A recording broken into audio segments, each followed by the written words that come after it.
We got some empty seats in here. What's up with that? Mm-hmm. You going down there? You know what? I got a bunch of stuff going on, but I am going to make my way down. I am going to do that. All right. Everybody got me? All right. Well, we started practice 12 today, coming down to the wire here, finishing up our second spring. Obviously a spring that's been watching a football team continue to improve every day. You can see their improvements. Great energy today. Again, I want to commend our guys, commend our staff on the energy level that these guys come out every day with. You had a lot of professors at practice today. This is their day. We invited our professors out to watch practice and be around, and we'll have our professor dinner tonight as we'll transition from the press conference up to have all our professors here, and our players get to invite them to dinner and sit with them and just fellowship. So it's great to see them around. I had a lot of volunteers from our children's hospital that we invited out today to come to practice and get a facility tour and just be a part of our program. Just help us as we lock arms and give back to our community and give back to our great state. And to see them around here was really, really inspirational. I thought it was a really good day offensively, probably one of the best days that they've had this spring. They've won the belt today, which was good. They've been close, but turnovers have prevented that. Today they did much better on the turnovers. While we still had 2 turnovers, they were able to execute on first down and some big plays and with opportunity to win the belt. That was good to see. Again, these guys just continue to improve on both sides of the ball, and so I'm excited about where this football program is going. We'll be back on the field on Thursday, and obviously Saturday for the spring game. So, and be back out there on Monday. To where we'll close down spring practice is what we'll be dealing with during the summer work. That'll be Monday's practice. So with that, I'll open up. Welcome in. It's our Wednesday edition of On the Hill with Pat Jenkins Sports Talk Radio, coming to you each and every day here from KDSJ 479, Monday through Friday from 1 to 2 p.m. And let you hear opening audio from Coach Chad Morris following yesterday's practice. Spring practice number 12 is getting real close. Spring red-white game this Saturday at Donald W. Reynolds, 3 p.m. Also, too, it's going to be a caller-driven show. At 105, we can take your callers now. We can take your callers at 115. Or we'll take your calls at 1:45 on any topic. Who do you think Arkansas's new head basketball coach should be? What direction should they take? Also, any football questions? Do you have any questions about the baseball team dropping a 17-7 decision to in-state rival UALR? And yes, I did say rival because they won the first game, and hopefully we'll continue this. But I want to bring in my co-host and producer, Demetrius. What's up, my man? What's your thoughts on Arkansas's current coaching situation? I was one of those people yesterday that I think they really pulled the trigger a little too fast. I think they, I don't work within the organization, but I just think, I don't know, the higher powers are thinking with their wallets and not necessarily with the best interest of the program. Right. Because sometimes the program will cause you to suck up a bad season and give extension to either find somebody better or hope for that situation to improve. So I just, like I said, think they pulled the trigger a little too fast. I mean, you hear guys like Eric Musselman, I don't think would be a bad choice in my humble opinion. The guy has some NBA coaching experience. Dad is a very renowned NBA coach as well. So, he has the background. I've heard from sources and colleagues. A very good teacher of the game, but we've got a caller. Welcome on the Hill, caller. Who we got? I'm going to go anonymous on this one. All right. Where you calling from? Farmington, Arkansas. All right. Well, anonymous caller, what you got on your mind? Man, first of all, how you doing, Mr. Jenkins, my friend? How you doing? All right, and short and sweet, man. I just got an opinion on the whole coaching thing. I know, we got a lot of fine print, we got a lot of politics, or whatever. But I'm just gonna break it down to you, and this is my opinion, and you tell me what you think. Right. Okay. I think, because look, we got to look at recruiting I mean, we got to get our brand back. Okay, Right. Good so point. why not have Corliss Williamson as the head coach, who's an established college coach? I mean, I don't know how well he did at UCA. None of that matters, but he knows the ins and outs of college coaching. He won a national championship here. He won an NBA championship. He was the sixth man of the year. He's from Arkansas. Right. Good point. I mean, Why not have Corliss Williamson run this show? Okay. Now, here's my assistant. Okay? Right. Why not have the leading scorer in Arkansas basketball history as your assistant, who's also an established college coach? He's at Philander and Little Rock, and I'm talking about Mr. Todd Day, Good point. who's also in the mix with recruiting. You know, all the Memphis upcoming talent. Why not have Mr. Day as your second assistant? Yeah, Okay. makes for a good staff. If you name those first, we got a good start. We got a good start, right? Right. Hey, let's not forget about Scotty Thurman. Let's have Scotty hang around. Scotty, who hit the big shot. Right. Ex-Hog, okay, who can go in a kid's living room and maybe change their opinion or change their mindset, you know, about maybe going to the big dance or even maybe potentially the NBA. That's three coaches right there. Right. Right. There's Corliss Williamson as your head coach, who's an established head coach. Okay, you got Mr. Todd Day, Arkansas leading scorer in history. And you got Mr. Scotty Thurman, who was the big shot to win the national championship. Now, you know, maybe we need a couple more other guys, but hey, man, I don't see what's wrong with that. Real quick, caller. My co-host and producer Demetrius has a quick question for you as well. Okay. Well, I think he decided to save himself, but you know, at the same time, you know, when you mention all of those guys have continuous, you know, history with the program, having played here, been a part of the culture, for which, you know, so many fans want to get back to. So, I mean, you make a lot of interesting points, but you know, what's your take on the way that the boosters or the powers that be run this program? Are you in full support of the way that they handle things with coaches that sometimes don't have the resumes to be let go?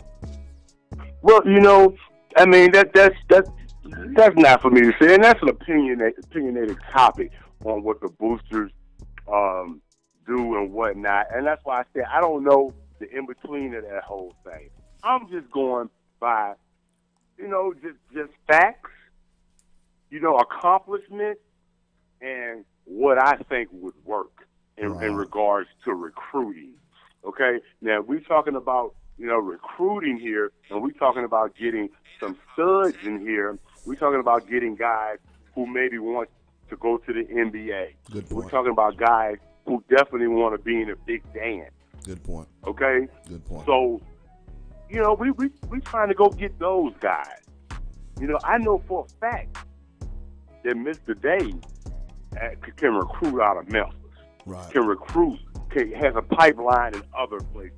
Right. I know for a fact that Mr. Thurman can go down to Louisiana, where he's from, into other places and bring in a pipeline of players.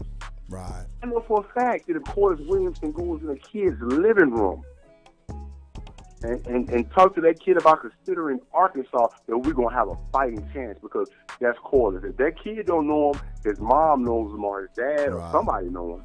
Well, He can Google him and go back and do some research on the accomplishment that those three guys have accomplished. Well, my man, thanks for the call. Great points, and I mean, you leave a lot to be discussed for callers to follow you. Put the word out. You just set the bar real high, but I appreciate your call. We need Big Nasty in here. We need Scotty, and we need Todd Day. All right. You have a blessing, my man. I appreciate it. So, Demetrius, the callers have been set. He wants Scotty. He wants Corliss at the helm. He wants Todd Day. You can't go wrong, I mean, with those three guys. I think that caller had an excellent point. You know, the key word was brand. I think that's the thing some of the times the higher powers don't think of. They think so much of the dollar, and I think he focused on one thing. One key thing was recruiting.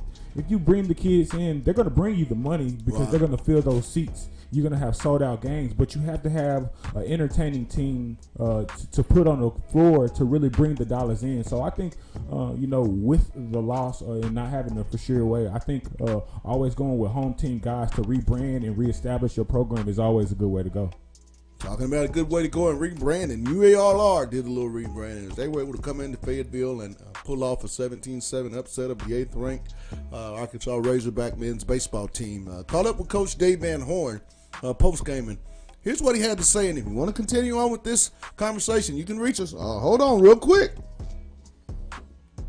On the hill, who we got?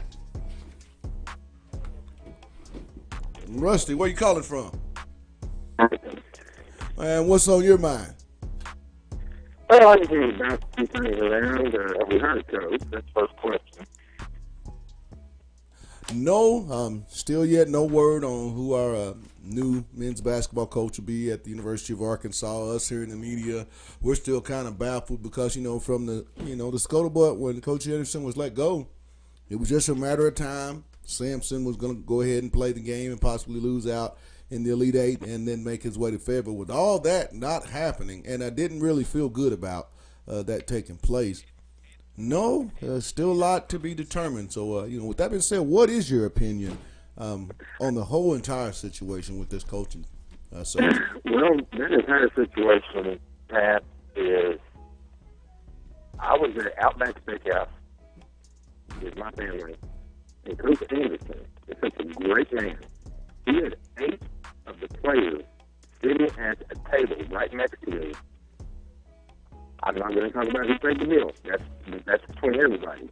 But those kids didn't go home for Christmas, and he took the kids out for dinner.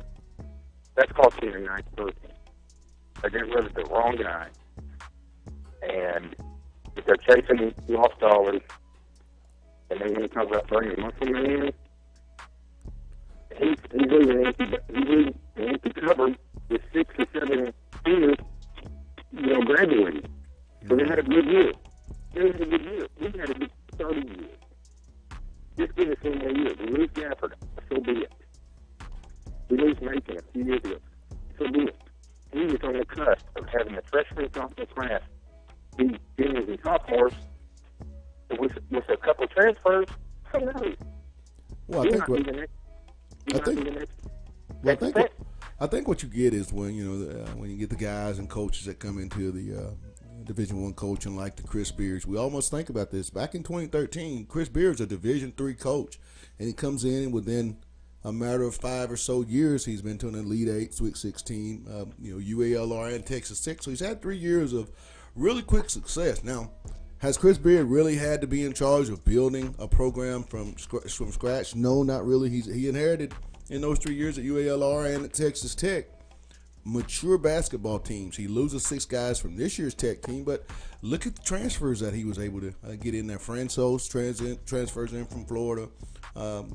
McConnell transfers in. He's a grad transfer, so they continue to be older. And I mean, when you look at this situation, we're in a world right now, Rusty, where athletic directors and fan bases and boosters are looking at the microwave. They want it now. So when you see the Auburns and you see the Texas Techs with new coaches, same with Bruce Pearl. He was out of the league in 2013.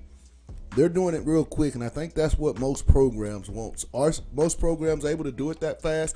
Realistically, no, but just the era that we're living in, I mean, some coaches, I don't agree with the dismissal of Coach Anderson, but I'm not the powers that be, and, I'm just curious as to where they're going to go. I myself, I personally think history will repeat itself in this matter, but I'm just one of a few.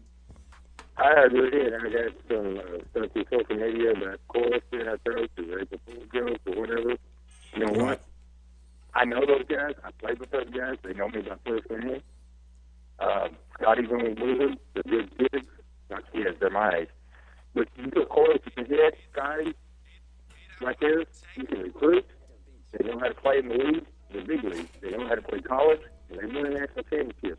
Right there, that's my vote. Put Corliss and Scotty in charge, and let's run with it.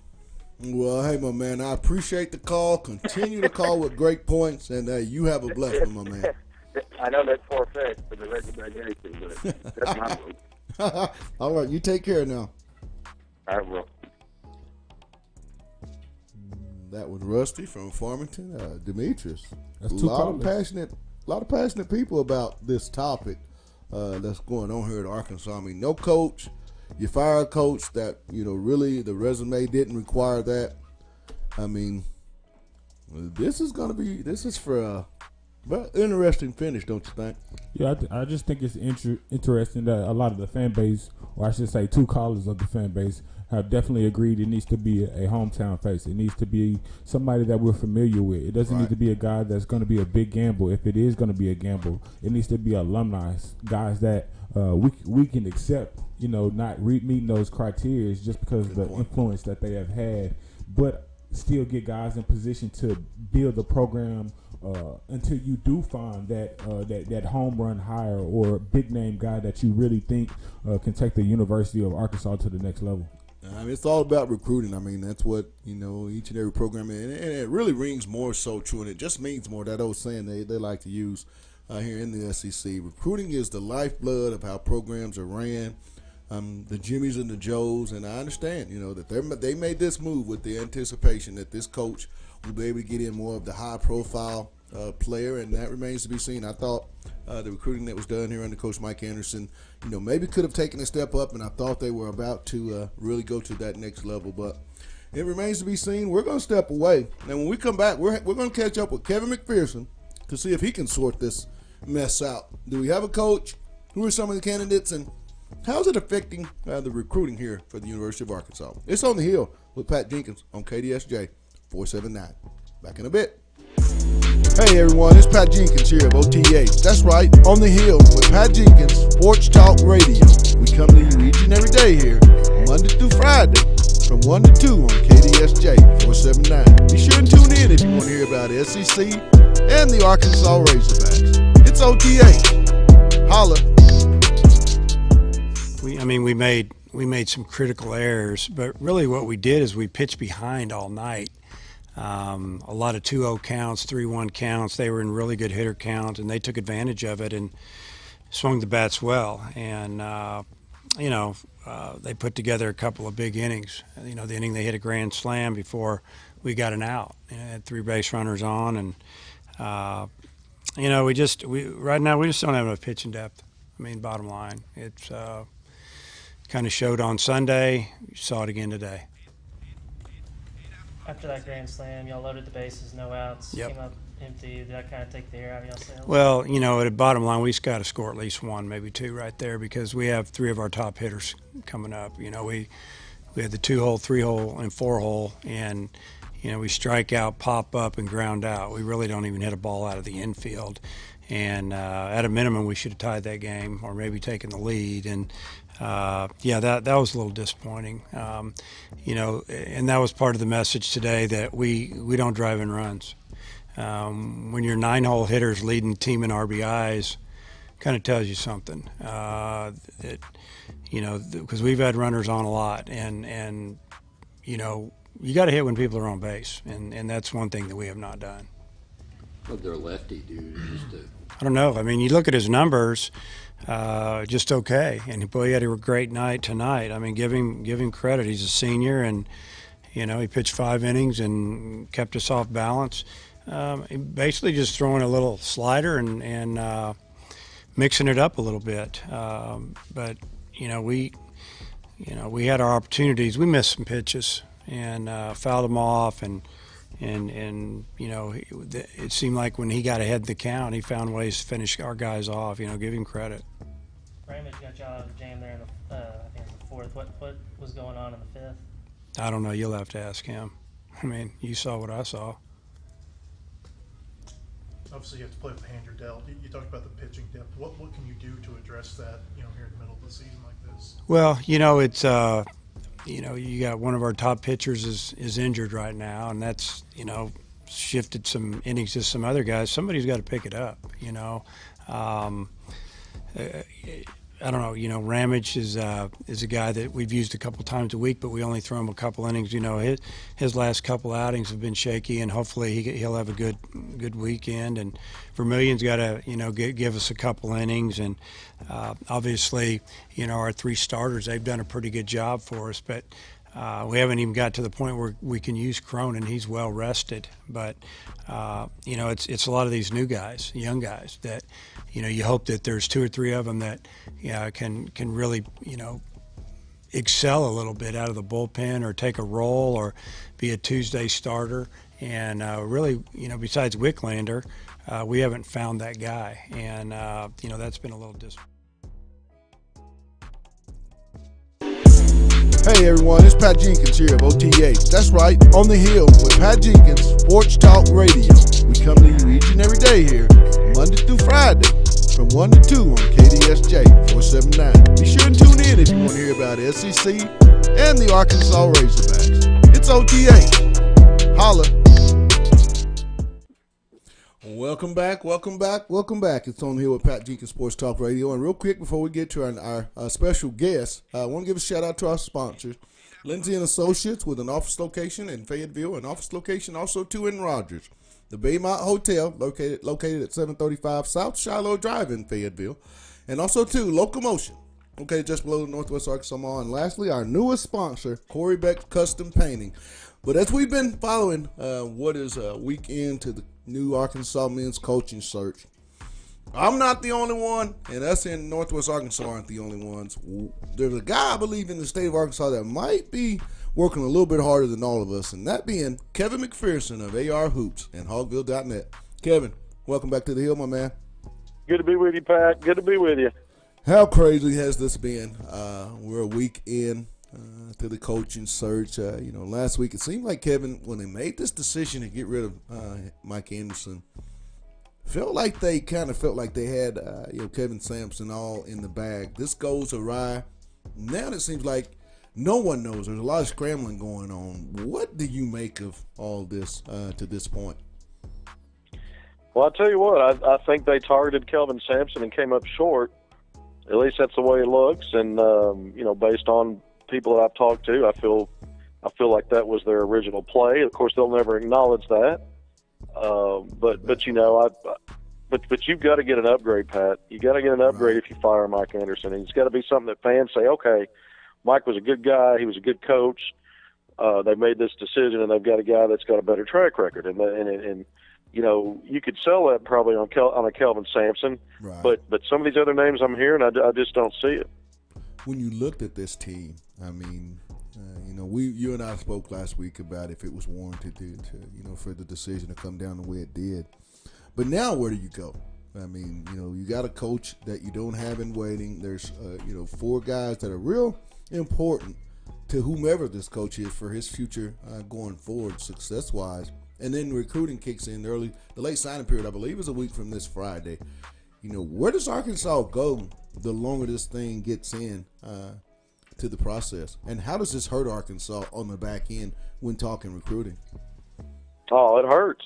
It hurts because guess what? You've got to re-recruit the kids that are on campus, and every day that goes by is an opportunity for someone to reach out through a back channel from another school and say, we want you. It's another opportunity for them to wonder, is Arkansas messing this up? Should I go ahead and look elsewhere? So you got to re-recruit who you got on campus. And now the grassroots season's starting. Not only do you have the signing period coming up, like you mentioned, but the spring and summer grassroots, which is so critical for developing a relationship, getting out there on the road and getting exposure as a staff. Great point. Checking out these kids. So you've got you've got the future of recruiting, you got the near future / present with this 19 class in the spring coming up, and then you got the kids on campus, which is, you can't take that for granted that these guys are going to stay. So you don't want to rush a hire, but the idea was if you're again. This is what I've always said, and I thought Hunter Yurachek said it in his press release, which is the only comment he's made about this, was that they were moving quickly to take Arkansas, basically effectively move the program, and I don't see it moving. Not that it's taken a week to make a hire, but but the names that are coming out, unless there's something that he's going to surprise us all with, and it's if he's got a genie in a bottle they hadn't uncorked yet, I can't wait to see it, because right now some of these names I'm hearing, I don't think he's delivering on what the expectation was, and even when those few words in that press release he gave, I don't think he's living up to it based on some of these names I'm hearing. When you look at this class, this upcoming 20 class with Jalen Williams, Chris Moore, they were on Bryce Thompson, Matt Morrell, Moses Moody. And, Coach Anderson and that staff, Kevin, you followed that real close over the last several years, had built some pretty strong relationships with that incoming soon-to-be senior group that was going to be real vital for the program going forward. With that being, the issue, Coach gone, and talking to some of these kids, what's their general take, and how do they view Arkansas now that staff is not in position to be with them during that 4-year period? Yeah. Well, they're in a wait and see. I can tell you right now, one of the top recruits in the state told me, he said it's going to be really tough to build the kind of bond he had with Coach Anderson, some of the assistant coaches, and it's on there. That's the thing. When you start over, you're literally starting over, and there's a lot of stuff that plays into building a program, and sometimes when you hit the ground running, you missed on some stuff early on, and that we made that 2020 class is one that if you were going to make a change, you wanted it to be a sound, solid hire and quickly as possible to start getting on these guys. And I'm not saying that they're going to lose, that some of these in-state guys are definitely not coming to Arkansas, but they got an uphill battle whichever direction they turn. I can tell you a lot of players and their families thought a lot of the previous staff, and that's not to say they won't with whoever the new coach is. I don't think people are saying because Mike's not the coach they're not going to come. I haven't heard that. But at the same time, at least one of the top players in the state said, that you can't just replace that relationship building, and they're going to keep an open mind, but at the same time, that's a fact. When you talk about it, it always comes back to, Kevin, that last word, relationships. And I think that's going to be the key thing that I think this fan base is going to realize throughout this process is that staff, Mike Anderson, Melvin Watkins, TJ Cleveland, and Scotty Thurman had built what I thought if they were able to lock in some of the top in 20 class, it was going to be a national class and really springboard. But as it is right now, and I have to agree with you, I think that it's not certain that you get any of those kids, and I think that's going to be something that this program will look back if the next coach can't get 2 of those 3, because I believe, and could I be wrong on this? Do you feel like the next coach has to get 2 of those 3 top players that we mentioned, and more Williams or Moody out of this state to really solidify himself with this fan base and this program going forward? Boy, it'd be a huge statement if they could. It depends on how good of a recruiter they are in general. If they, for some reason, can't land certain kids that happen to be in state, but they can get comparable talent, let's say in a footprint state or anywhere in the country, those are just pie in the sky thoughts right now because we don't know who we're getting. But I think it's a great start because in Arkansas we want to keep our own. We want our own to want to be here. It's a unique state. It's basically it's one show in town, man. It's the Arkansas Razorbacks. So even though we know kids have social media and they have access to watch all these teams and they get recruited and they travel over the country in spring and summer, so there's a lot more open to them. We still like to think we can keep these kids in state and put a wall around. Mike Anderson and his staff didn't get enough credit for what they did in in-state recruiting, I don't think. Right. Yeah, a few guys got away. These were one-and-dones that wanted to go to Kentucky, half of them. There was a couple of missteps with Isaac McBride. We know Kevon Allen went elsewhere, but I don't think he was as good as Barford and Macon. I really don't. And but having said all that, to wrap it, Pat, I will say that 2020 class is the best one since the 2017 class. It's deep, it's good. Whoever they hire needs to make it a priority. And good job. And real quick, could you tell the listeners how they can catch up with all your recruiting information and articles pertaining this program here on the Hill? Yeah, absolutely. Follow me on Twitter at ARHoopScoop, and then you can also, I'm a contributor at hogville.net.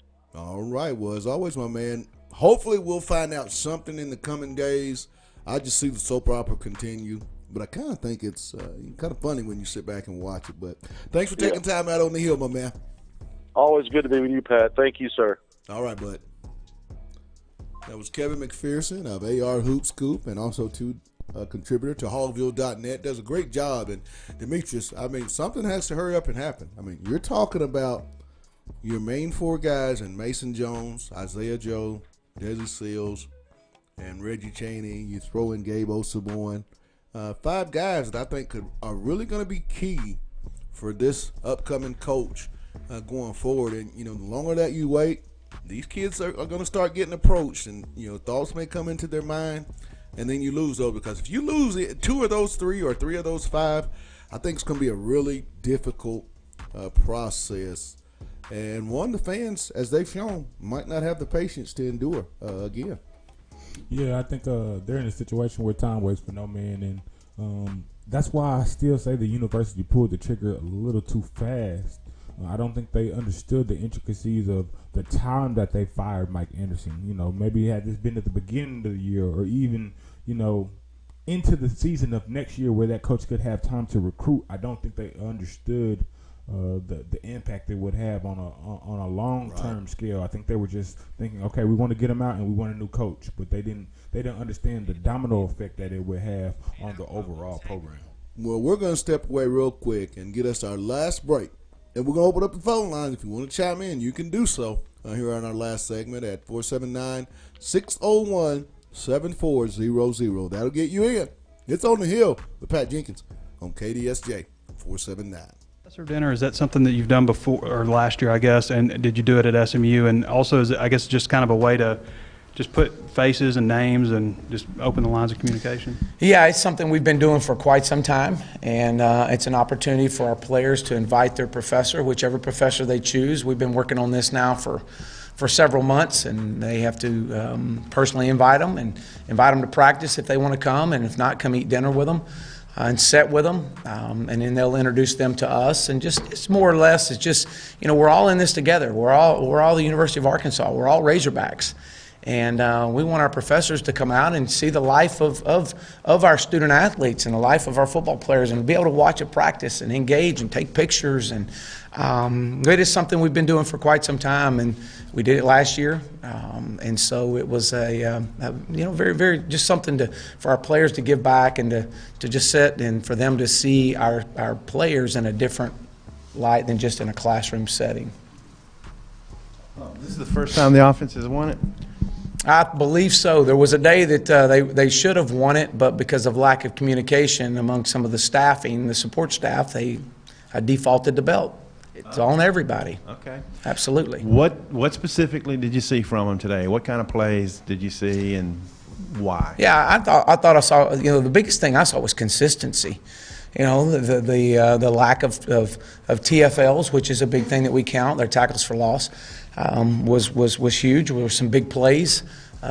Chase Hayden had a big play to start off a drive, and that scored. And so just stuff, things like that. But more or less consistency and positive yards on first and second down. Didn't see Dalton Hyatt today, and could you go over guys who might not play in the spring game, like Devois and CJ, and there's probably a handful? Yeah, we'll know more on CJ probably later today or tomorrow. Dalton has the flu, so we hope to have him back. This kind of ran through a few of our players. Devois, we hope to have him back Thursday and to be back out there practicing and playing some on Saturday. We'll know more tomorrow. I know he's feeling better. We'll see. Drew Vest should be back. Silas is a possibility. It was good to get those guys back out there in green. And Colton Jackson is out. Went in and had his surgery. It wasn't near what we thought it was, so he'll be back a lot quicker. Hey everyone, it's Pat Jenkins here of OTH. That's right, On the Hill with Pat Jenkins, Sports Talk Radio.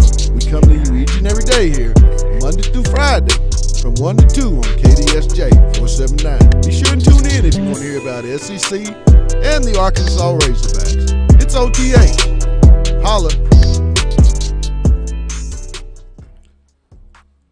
Welcome back. It's our On the Hill with Pat Jenkins Sports Talk Radio. It's our Wednesday edition of On the Hill with Pat Jenkins Sports Talk Radio, April 3rd edition here on OTH, coming to you live on KDSJ 479. And we're wrapping up our final segment. So if you want to chime in, you can do so. We have any questions that you'd like to ask of myself or Demetrius, we'll answer those. But don't know where the staff, this coaching search is going to go. But the one thing I do know, as we heard more audio from Coach Chad Morris, is that this football team, to me, is starting to get the culture that I think Coach Morris and that staff really wants to have in that program. I saw a lot of bouncing, a lot of competition taking place in practice yesterday. That drill that they do each and every day, the 3-on-3, it gets me excited. And I'm not even suited up. As my boy Pluck says, it's the attack drill. Attack drill. The attack drill. What is it again? The attack drill. You give me crap about that, don't you? Yeah, I be messing with my boy Pluck, man.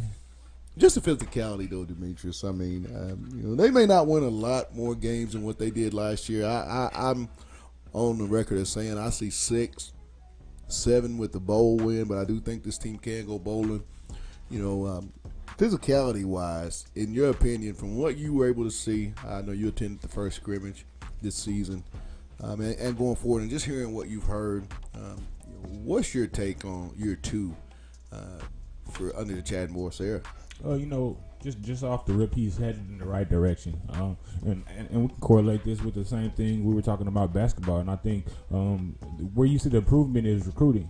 The last scrimmage that I had the privilege of watching, I was talking to some of the players that were seniors and juniors, and they were talking about how they had never seen that amount of kids on campus at a practice that were, if not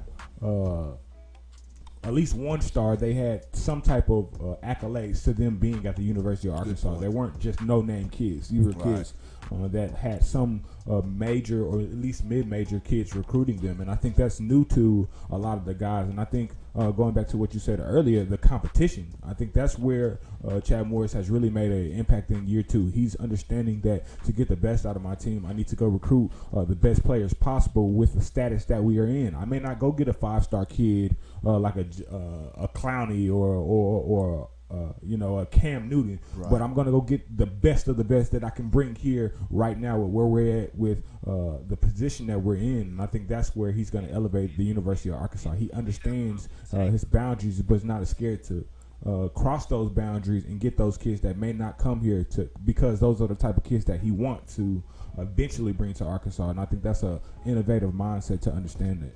Because covering the program as I have and hearing multiple coaches that's come through as the head football coach, the main thing you always heard was it was hard to recruit to Fayetteville. Well, Coach Mo and that staff has dispelled all those accusations about the kid that they're recruiting, the kid that they've been able to get to come to the University of Arkansas just to have a chance unofficially, I think is a remarkable job. It just exemplifies the passion that they have for what is, I think, the most important thing in collegiate sports and to be a successful college coach. You have to eat, sleep, and breathe recruiting. It has to be something that you cannot slack on. You really can't have any days off, and you can't be afraid to be the man to sit next to the man that sit next to the man that sit next to the man. And I think that's what Coach Morris and staff have been able to come in and do. I mean, you see the guys they were able to get, the Trey Knoxes, the Jalen Catalans, the KJ Jeffersons, the Hudson Henrys, the Traylon Burks, the Enoch Jacksons, Taron Carters, Colin Clays.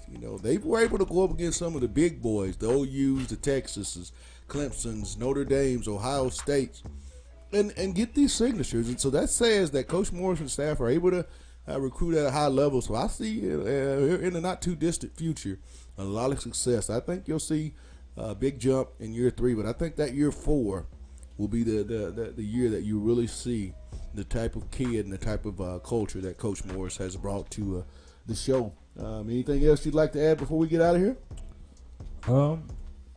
Let's sit back on that the topic those guys talking about Arkansas and the amount of time that they have to recruit. I personally want to hear your opinion on, because I never really took that into consideration. They're almost putting themselves in the same situation that we had in football. I think they did pull the trigger at the right time with football, but we gave him that grace year. We've seen the results of what happened when you do those type of things. So I want to know, what's the options here? Even if we do get a new guy to come in, what's the possibility that he he can even put together a recruiting class if anybody even decides to come to the University of Arkansas. That's a great point, Demetrius. And the point that because I had that question come up, and my rebuttal and response to that was the one thing that we had when you brought in Chad Morris was he was a high school coach in the state of Texas. He's a very successful